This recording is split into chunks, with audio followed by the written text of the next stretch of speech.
Okey, aku tak nak itu. Aku nak ringkaskan seringkas-ringkas mungkin. Okey, sambung. Pada hari ketiga, pada pagi tu 6 pagi, aku dan geng berjaya bangun awal. Daripada semalam tu terlajak. Siap-siap semua turun bawah dengan baju t-shirt kolah merah. Oh, OOTD siap. Makan. Tak setuang lah. Kita yang bawa luggage, letak luggage dalam bonet bas dan naik bas. Gaif, tak cerita ke Ahmad tadi makan apa? Aku power kau ke yang tanya. Dah makan belum? Mana Azwil? Sinilah. Pergi Deck University bersama Azwil di tepi. Sebab seat dirombak lagi. Dan terus pergi perpustakaan je. Kita orang kena pergi dewan macam ni, ceramah jap, dan jalan-jalan kat perpustakaan. Kita orang kena pergi tengok bilik gaming. Wacap. Cikgu, relax cikgu. Tak ada benda apa aku buat selain aku pergi tandas sekejap ke perpustakaan. Naik bas balik sebab nak pergi tempat lain. Pergi tempat yang macam Aquatic Finding Nemo Aquatic punya tempat tu. Malu apa ni? Keluar dari tempat tu, dah kena tolong bawa keluar makanan air dari bonet bas. Dah dapat masuk bas menuju tempat seterusnya. Pergi beli kopok. Sebelum pergi tempat tu kan, kita orang singgah ke kedai kopok ni. Cikgu mempersilakan mana-mana yang nak beli kopok. Sebab cikgu pun nak. Saya dapat tugas daripada rumah saya. So beli kopok lekor rebus. Azil, nak turun sekali? Tak apalah, aku nak stay je.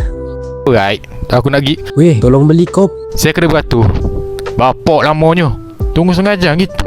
Bala, terkeluar lah orang panggil saya. Senang cerita dapat order lepas setengah jam. Plus ada kopok lekor ke yang aku craving nak makan. Masuk bas ada benda pelik berlaku. Cikgu datang cakap kat aku yang aku tertinggal kopok. Bila masa aku order tu. Habis ni kopok siapa? Aku ada wow-wow kan, tapi tak ada siapa claim. Jadi kopok tu je milik aku. Tak memang aku punya. Sampai je kat pusat sains, tak turun masuk. Kita orang makan. Lepas tu Azri minta handphone nak call mak dia sebab handphone dia problem. Tak penting. Lepas tu kita tunggu kat lobby dan terus pergi surau nak solat. Benda random. Lepas kita orang sembahyang, kita orang terjumpa kat tab budak yang tertinggal. Ingatkan nak call cikgu dia sebab nombor telefon dia kat situ. Tapi kad tu sebenarnya dah tertinggal dah sebulan lepas. Dah lah. Aku dapat 80% SK lah. Aku tahu macam nak gerakkan robot. Right, this way and then this way. Terbang pula. Okey, aku masuk dalam entah ruang apa ni. Azwi ni. Aku nak tanduk. Ya. Cerita real by the way. Tengok. Aku harap pihak perusahaan saya tak tengok ni video. Mungkin. Apa kau buat ni? Tak balik. Aku nak bawa bola ni. Baik juga kita main. Belajar sambil main. And then lepas semua benda kita orang belajar, kita orang turun bawah, pergi kedai bawah. Frank, dia pau cikgu beli aiskrim. Cerita random dan dia dapat. Aku ada juga beli sikit kitchen dan Azwil. Baliklah bas dan itu last destinasi kat Terengganu. Cikgu ada cakap, kita kena gerak balik sekarang. Kan jadi macam rombongan tahun lepas. Balik pukul 4 pagi. Siannya balik pukul 4.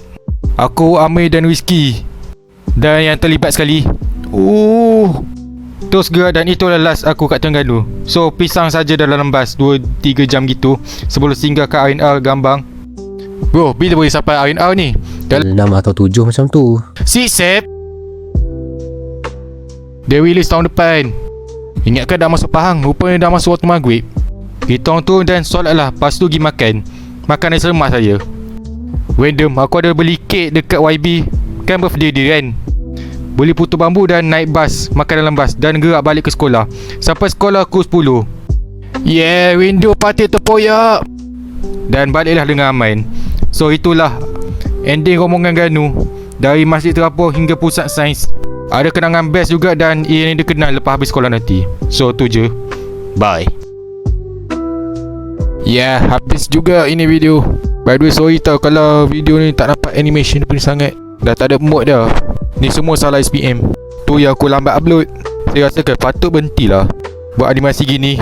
By the way, terima kasih yang dah menunggu. Dah lama dah dari bulan 1 lagi ini video teralas.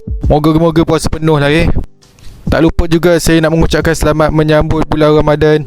10 hari lagi nak raya. Yang tengok time puasa ni, selamat puasa. Yang tengok nak dekat-dekat berbuka, selamat buka. Yang tengok nak dekat terawih tu, selamat berterawih. Yang tengok time sahur, selamat bersahur. Yang tengok time raya, selamat hari raya. Dan nak tahu tak voice ni aku dah buat dari bulan 1. Bulan 3 mau siap. Aku malas nak cakap banyak. Kompilasi nanti mungkin lepas raya. So tu je.